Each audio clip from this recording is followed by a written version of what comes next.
What's up, guys? Welcome back to another mic'd up BO10. Today with tGrass.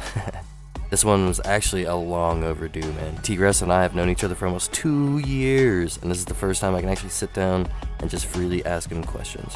I'm actually pretty excited, man. Hope you guys enjoy, and I'll catch you after.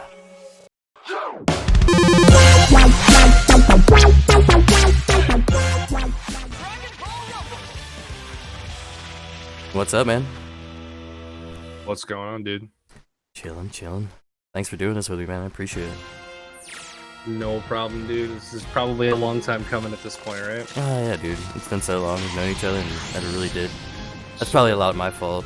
No chance of Working evenings. No, it's just our schedules don't line up. Don't worry about it. Yeah, for real, bro.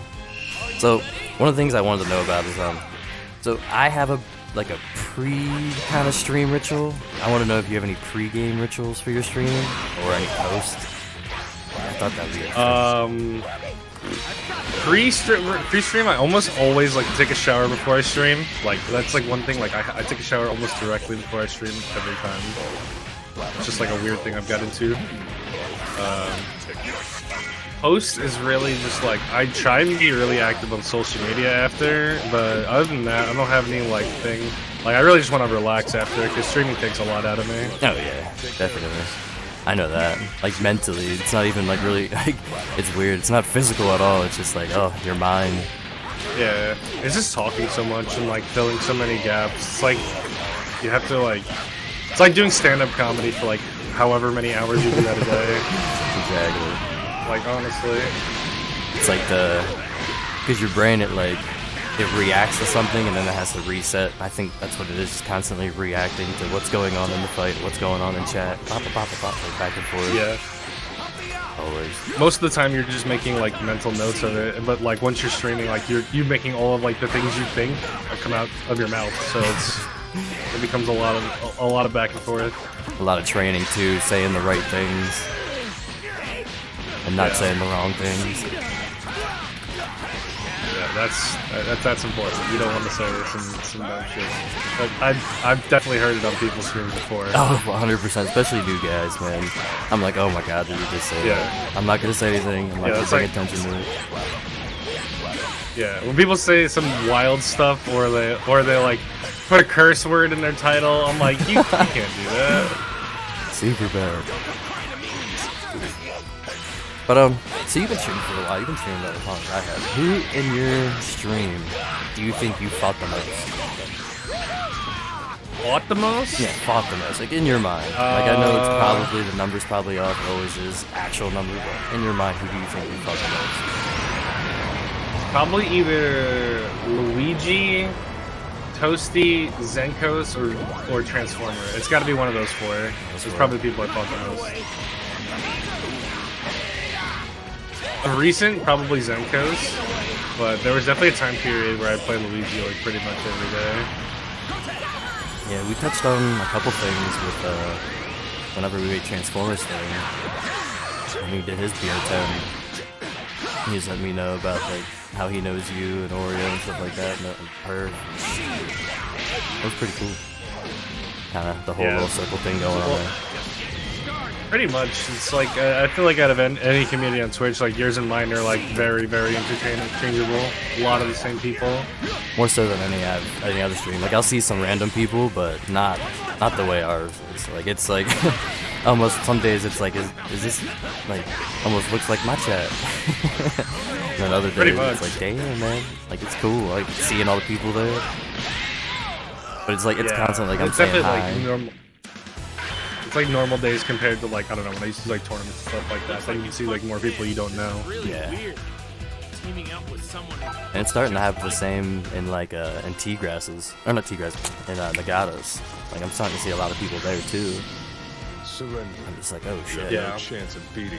Yeah, he has with his events coming back up, he's definitely gonna have more traffic. It's always interesting. Because a Master Ace. Speaking of which, he just started fighting in his tournament after fighting mine, and I was just oh wow, that's pretty cool, man. He's starting to stay there a lot, and seeing some of the new guys that have been going through my stream too. But anyway, Ace, that dude goes in waves. He's around, then he's gone for 6 months, and then he's gone again. Yeah.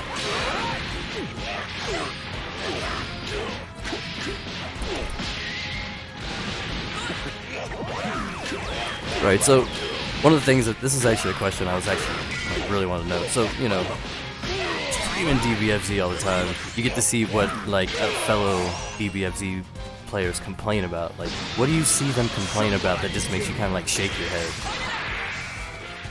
I don't agree with? Yeah. Oh man, there's a lot of things, to be honest. I think the one thing we all agree with that's important is we all agree the online's terrible, but I don't know, some people just, I feel like, don't understand how this game works at all. Oh yeah, And they play it, but they don't actually, like, they don't get it. Like, they straight up just don't get it. I was definitely one of those people Pretty for bad. a while. Yeah, people have some pretty bad takes. People have pretty bad takes in this game. Like, when it comes to tier lists or just how good certain characters are, that drives me up the wall all the time. Oh yeah, 100%. It's always funny to see some things because you can see older players and newer players, and they kind of get in arguments. And I'm kind of the same way. Like coming from Tekken, like the whole 2H thing kind of like really annoyed me when it came to that shit. Yeah, it's definitely, especially Tekken, because it's just a drastically different game. That's why I was really happy when you picked up Tekken too. I was like, hell yeah. The game is fun. I just play a bad character. All the characters are like, unless you play one of the new DLC characters like Leroy or some shit, you know what I mean? It's gonna be like that. And yeah, that's literally every time I talk to somebody at Tekken. Oh yeah, I play a little bit of Tekken. They're like, oh, who do you play? I'm like, oh, I play Armor King. They're like, oh, he's so honest. I'm like, that's not what you want to hear in a fighting game character. when he first came out though on the DLC, it was just like everybody was fucking playing him. And like I even went on the Reddit and I was just like, dude, I'm fucking tired of fighting Armor King. Like, just fucking I love tired. that character. He's so sick. King and Armor King, they're my favorite characters in Tekken. And then I played Steve for a little bit. Steve is such a cool character. That's a good character. It's a hard character though. It is definitely, especially for someone like me who didn't play a lot of Tekken, that was a hard character to play. Alright, so I surfed down through your Steam games a little bit, and I compiled a little bit of information that I thought was interesting. So, when it comes to first-person shooters, you have 567 hours, like, combined between, I think it was like 3 different of your main top first-person shooters. And then, of course, your fighting games, you have 1,772 hours in fighting games. And so... Yeah, that's a lot. Yeah, it's a lot different. Now, it's not always about the hours you spend in those games. You know what I mean? It's, you know, you definitely like tripled in fighting games than you did in shooting games. But which do you think that you're actually personally better in? Fighting games or shooting games? I think it really depends. I would say I can understand skill more in a fighting game, but I don't think I'm bad at FPS either. I like a lot of FPS games, and I'll play them like, it's not on Steam, but like I played, up until very recently, I played like a lot of Valorant, like an unhealthy amount of Valorant. And I'm pretty good at that game, but I would probably say that I'm better at fighting games overall, because I just understand the concepts more easily. Yeah. See now, the fighting games being that, which would you consider like your favorite fighting game of all time, though? Out of all the fighting games. Oh, this is such a hard question, because it's either Super Smash Bros. Melee or Soul Calibur 2. And like I feel like I switch my answer a lot. It's definitely nostalgia is definitely gonna play a part in it. I mean, that's definitely clear. Soul Calibur 2 did a lot of things for me. Like I literally got into fighting games because of that game. Like on a serious level. Yeah. So there was one game in that list I thought was pretty different, and I had no idea. So The Binding of Isaac and The Binding of Isaac Rebirth. Between the two, man, you have like about 213 hours, man. And I was just like, I looked at it, and then I was just like, what the fuck's this game? And then I looked at the screenshots that Steam has for it, and I was just like, you know, I was even more confused, man. So like, it's definitely it's a weird game. It definitely looked definitely weird. It's a roguelike. So basically, like, if you've never heard of a roguelike before, it's like a game where you go through like short stint runs, kind of like Diablo 2 and stuff like that, where it's like a top-down and you fight a bunch of mobs. But the whole thing with this is that like it's like a timed run. You like go and you beat a bunch of bosses and you pick up items that are always random every time you play it, and it's really cool because like it's something that you can like really use the full times. There's this game that came out recently called Hades. And Hades is another roguelike. It's a super fun game. Like you can knock through a whole run through the game in like 30-40 minutes. Wow. And like it's just very action packed. And like the goals of these games are just like beat them over and over and over again to unlock more things. And the game gets eventually harder and harder and harder. Nice. I love games like that. Yeah, I watched you play a little bit of that Hades. It was actually pretty good. It looked really cool too. Yeah, it's a cool game. It's a cool game. It was getting a good bit of hype too. I was watching a lot of people that shoot. Yeah, it was definitely it's one of my favorite games that came out this year for sure. So, when you were a tournament announcer, or more referred to as like a TO, the skills you acquired from that, from your time being there and the people you met, like from that time period, did like that help you whenever you started streaming at all? Well, if you want to talk about it, like when I first started streaming, which was like when I was in high school, I did that before TOing, but I think when I came back to streaming, to be like for, I guess, the last 2 years when I guess I really became the streamer I am now, it did help a lot, because I feel like I know a lot more about people now, and just like, especially the genre I play in, from being a fighting game player, I kind of just understand it, and it really helped me when I want to run like big events like the tournaments or the combo contests and stuff like that. Like I just understand the logistics of doing things like that more from TOing. It kind of it helped me a lot with like with the business mind. I don't think I've ever had a problem like talking to people or being social. I've actually pretty outspoken about that my whole life, but it definitely helped me get into like a business like mode with streaming. Man, nice. What games did you mainly TO? Smash. Super Smash Brothers Melee and Project M was it, and then I've done DBFZ stuff since, but yeah, I did Smash for a couple of years. What was the second game that you said?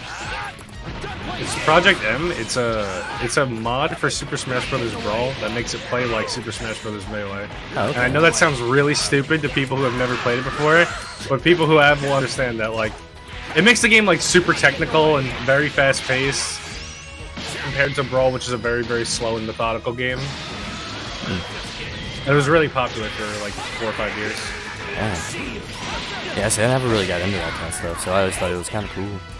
Like, until I started like streaming on Twitch, and then like my version of commentary was different than other people's, and then I kind of somewhat upgraded, I guess, my commentary. Like, the more I got to know about the game, of course.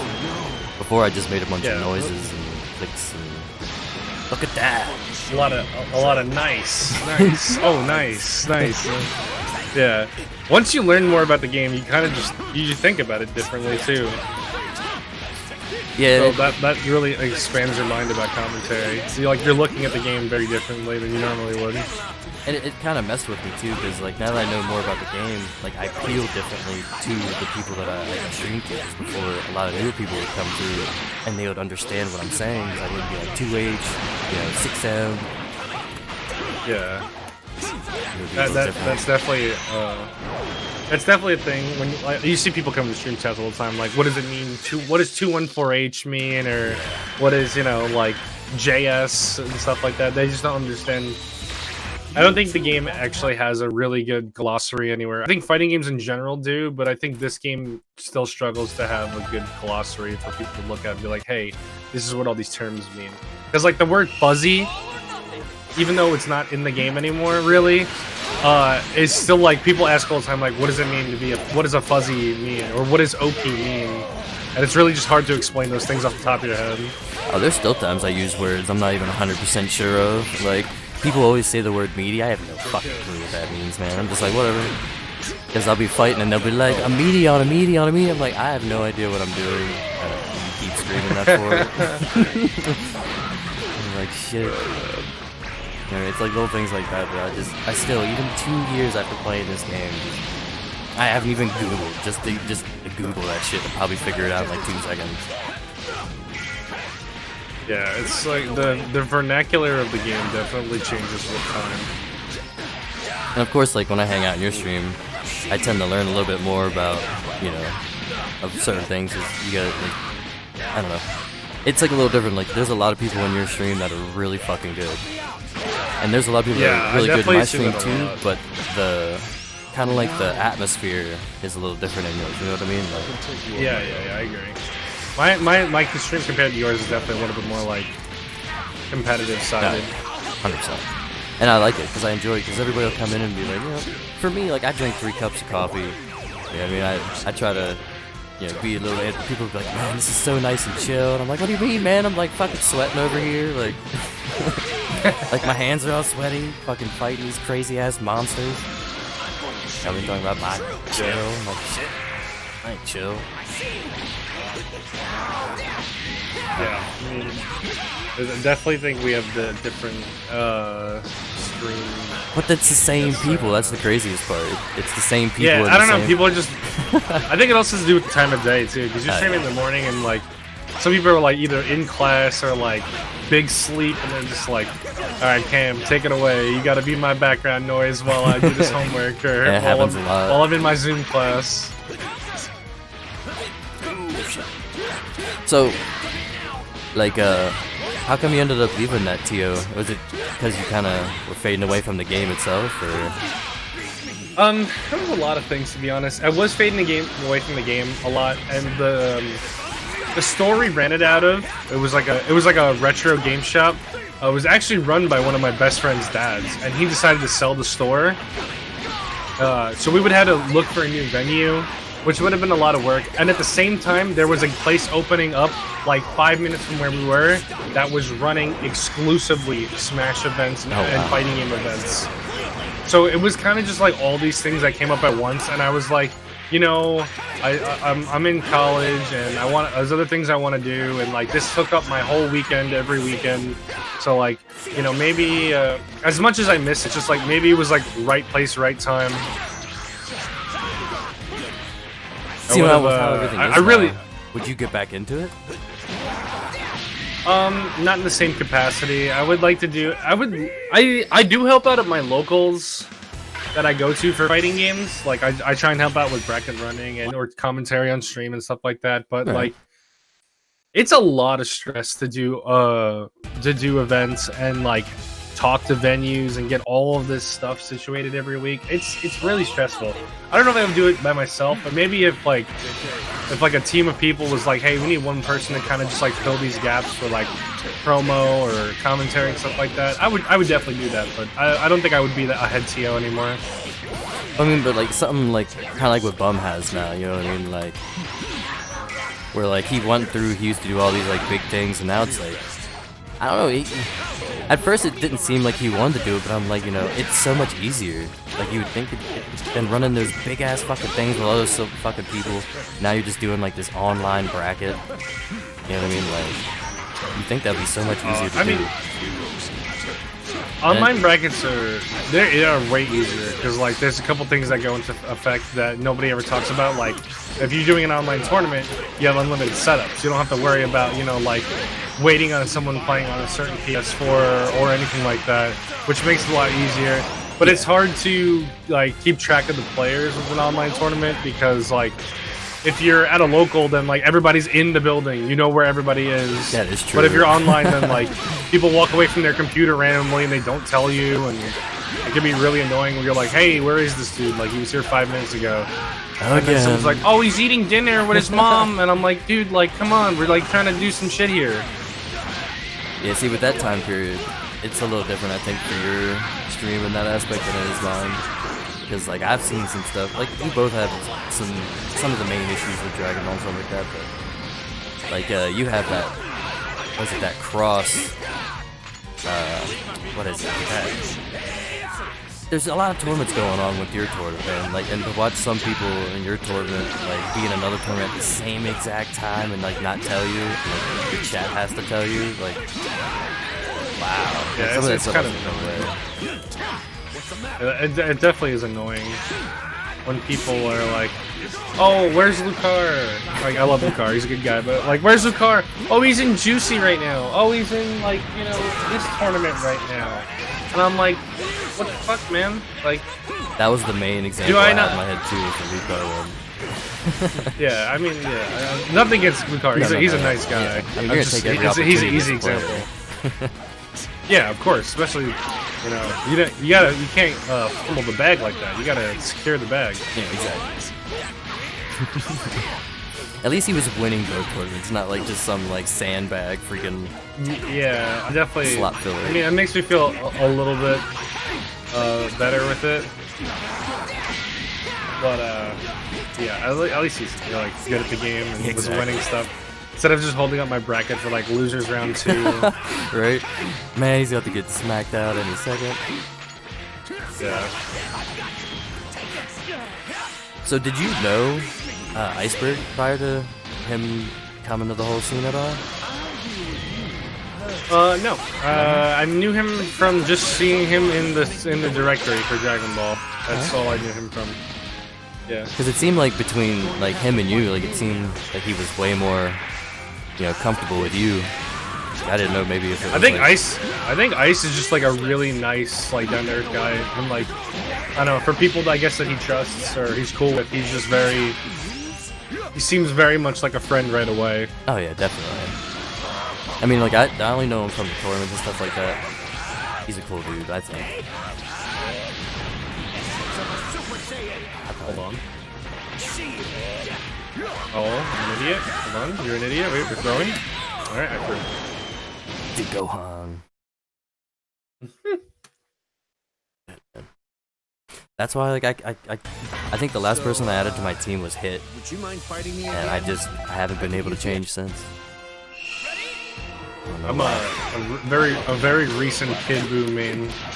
Your team has basically transformed. Every time I come in there, you have someone else. Like the Blue Coup was kind of a surprise, and then when I see Buu, Blue Coup was just like.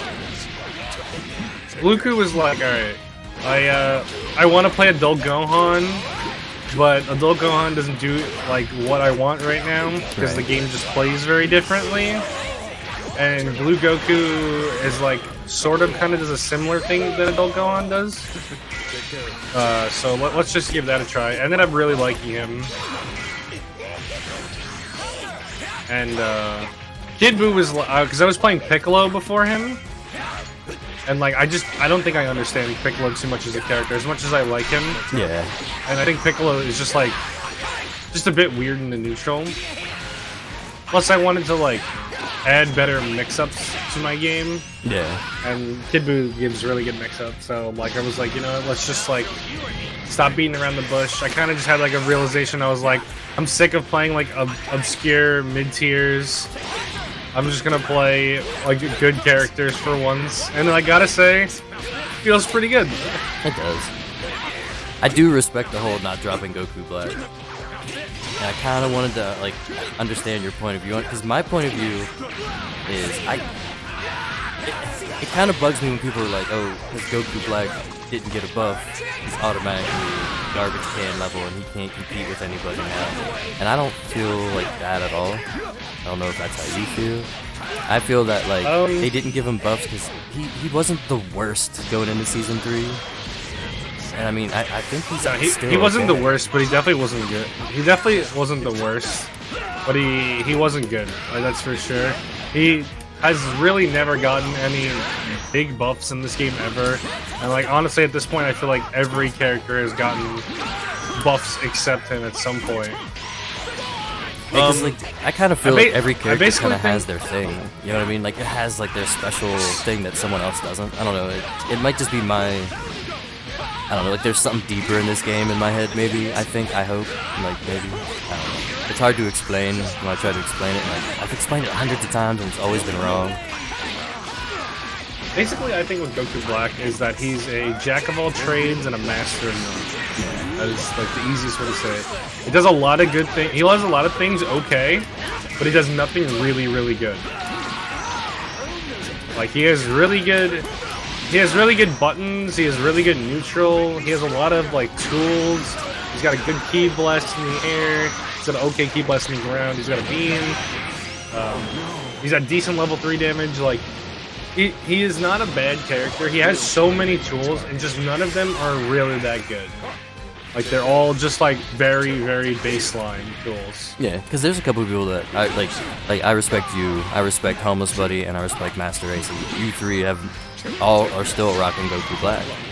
And like, to me, it just means, like, you know, it's not as bad. Because I seen the day that the whole switches came out, and I think it was people were saying Zamasu's dead and Goku Black's dead.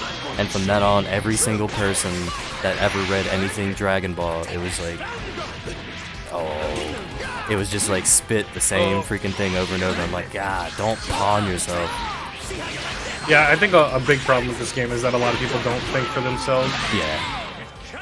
It's definitely a big thing. People just hear, like, insert top player says, like, oh, You didn't think this through. Android 21 is top 10, and like, I would personally say that that's not true at all, but people are like, no, but like, this guy said it and he's won, you know, this tournament and that tournament and that. And it's like, that's nice, but like, if you play this game enough, which a lot of people claim to do on things like Twitter, then you should have enough of an opinion to realize that, like, that is just not informed. That is not informed. Like, if you're looking at something analytically, that is no way that this character is top 10. Yeah. It's kind of like, now, there's no way in shape or form that I have a problem with Coach Steve, but when somebody came into my chat and they were just like, Coach Steve said this, Coach Steve says that, I was just like, fuck Coach Steve, bro. Like, it doesn't matter to me what Coach Steve says. Like, everybody has their own opinion on shit. Like, yeah. I mean, and I don't really watch Coach Steve. If I would have, like, known, I don't know what the fuck he was. I'm like, fuck him. Everybody knows I get hyped, but I was just like, I didn't mean fuck him, but I just mean, you know, fuck you for saying that he's right because he's saying this. Like, who cares? No, I get what you're saying. Like, a lot of people just, like, are kind of like sheep when it comes to stuff like that. Yeah. They just listen and they're like, okay, this is the law. Hook Gang God said it, so it must be right. Like, little stuff like that, even though it probably is right if he said it, but... So, there's nothing wrong with that. There's nothing wrong with that in the end, but I think people need to have more informed opinions. Oh, yeah. I totally agree with you. So another thing I want to talk about is, so you recently, it's an esports team that you joined? Is that what that's what it's referred to? Alright, because I didn't know if it was like a stream team or an esports team, or if it was it's just something it is an esports. It's an esports team that I am part of the stream team for the esports team. Like the bracket. It's like a sub department, I guess. Yeah, they're trying out something new. That's cool though. That's innovative kind of shit, you know what I mean? Yeah. Yeah, man. So, what made you decision to try to join that? It really came down to, like, I just wanted to see what it can do for me. I think I do a lot of, I mean, in my eyes at least, I think I do a lot of good for the community, and if there's like some kind of organization that can help me put me in front of the eyes of people who can help me take my content to the next level, or people who have never heard of me before that can discover my content through it, I think it's worth it. Yeah, I totally agree with you, man. That was pretty cool. Like, I mean, I totally agree with you. Any kind of opportunity, and especially since me and you're both on Twitch, you kind of understand that, you know, it's whatever you can do for yourself, the platform's really not going to help you. Not at all, yeah. It's not a discovery platform. If someone's never heard of it, like I've watched videos before, like, you could be the funniest and most entertaining streamer of all time, but if you're only streaming on Twitch, no one will ever find out who you are. Nope.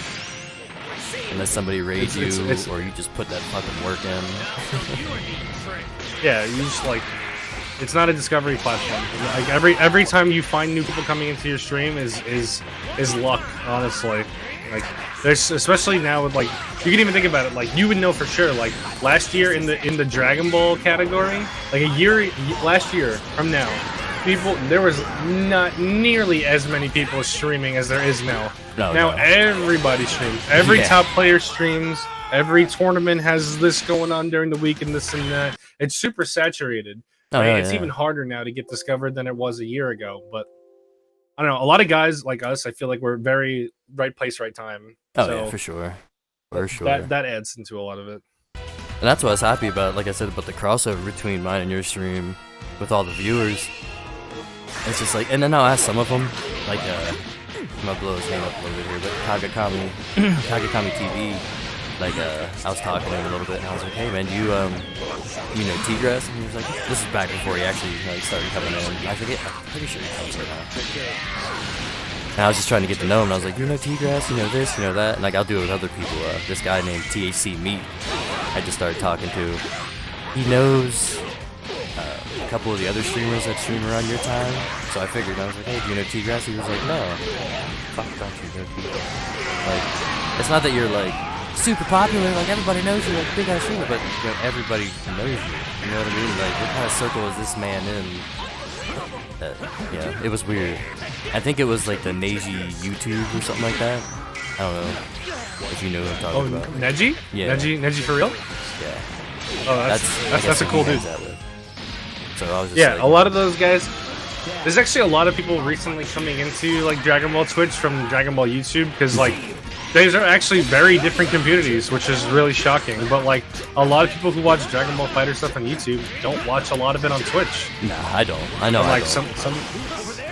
Yeah, and vice versa too. Like I don't really watch too much on YouTube. I'll watch certain things, but like I don't really watch like things like Dato Doya or stuff like that, just because like I'm not looking to watch gameplay stuff. But some people are, and like they only watch on YouTube. They don't watch on Twitch. When he came over here, I did watch it. Yeah, I don't. I like him more on Twitch because he's a lot more like open and like he's also more vulgar. Yeah, I love that. A lot less. I love that. Edited.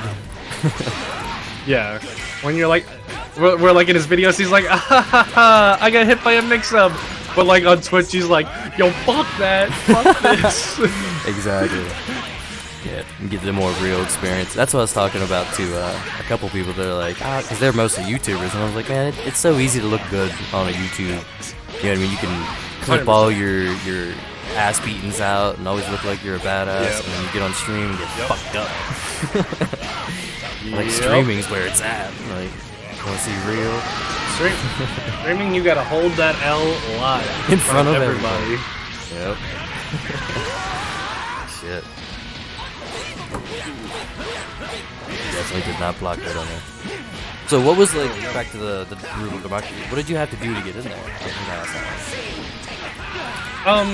So they had like an application which is now closed and they don't do it anymore, where they were just someone, actually it was Gemix, who was on there, and I was like, oh dude, like congrats, like I know of this team, like they have a lot of good players, and he was like, thanks man, they're actually looking for a couple more streamers. And for a while I was like, I don't know if I want to do it. And then he was just like, yo, they really want a couple people, and like I was telling people about you. And I was like, you know what, throw it. I threw the application in, and we did some interviews and stuff, and it was really cool. It was definitely a newer experience for me, but I like it. Honestly, I like it so far.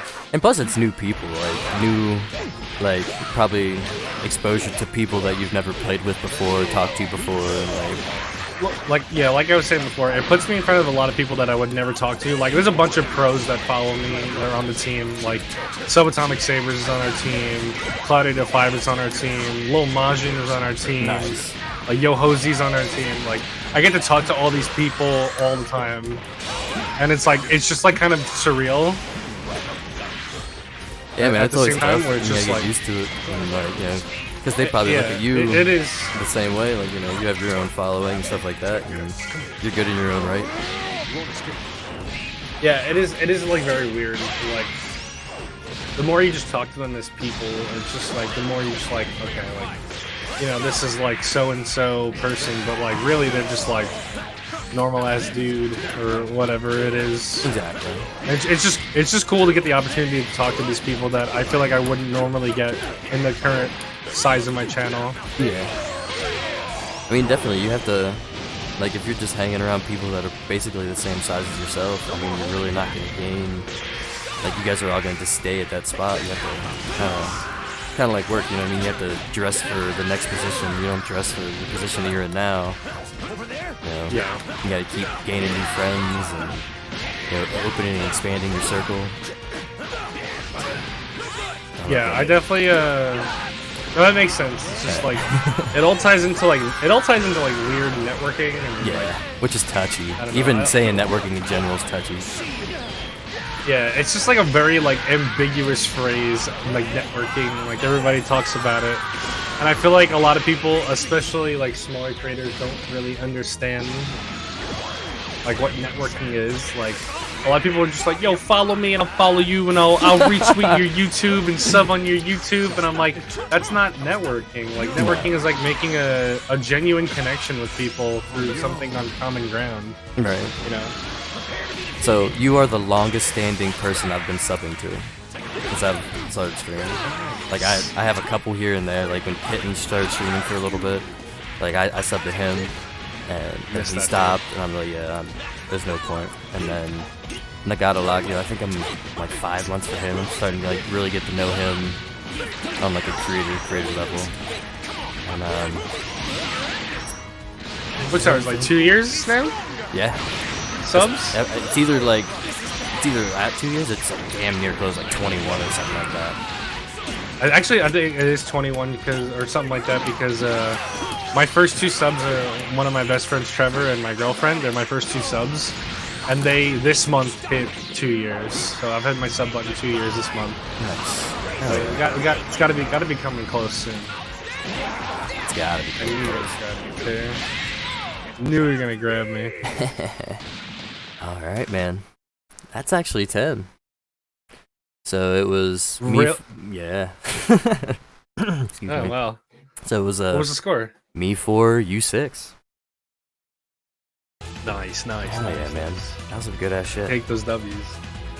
So I only have one more question. Normally I don't do this, but so if there was any game that would come out right now, any game that you can imagine right now would come out with a sequel or whatnot, that would make you quit completely streaming DBFZ, what would it be? Naruto 3v3 fighting game. I would drop this game in a heartbeat. A heartbeat? Give me a Naruto fighting game 3v3 with rollback netcode, and it's over. That would be the dream. Oh, I don't need to play anything else. I'll play that forever. Nice, man. Nice. I definitely appreciate you coming out here, man, and fighting me. It was fucking good, man. Yeah, I appreciate you having me. It was fun. It was definitely fun. Definitely give yourself a shout out. Where can people find you? Your stream schedule, etc., etc. You can get me on twitch.tv/tGrass, youtube.com/tGrass, and twitter.com/tGrass715. I still can't get that ad, but that's a different story. I stream most days right now. I'm streaming anywhere between Monday and Friday. I start at like 1 or 2 o'clock Eastern, and then YouTube. I'm a little sporadic with my uploads, but I'm working at it. I'm working at YouTube. Very cool. All right, man. Appreciate it, brother. All right. Thank you so much for having me. Hell yeah, dude. Peace, man. Peace.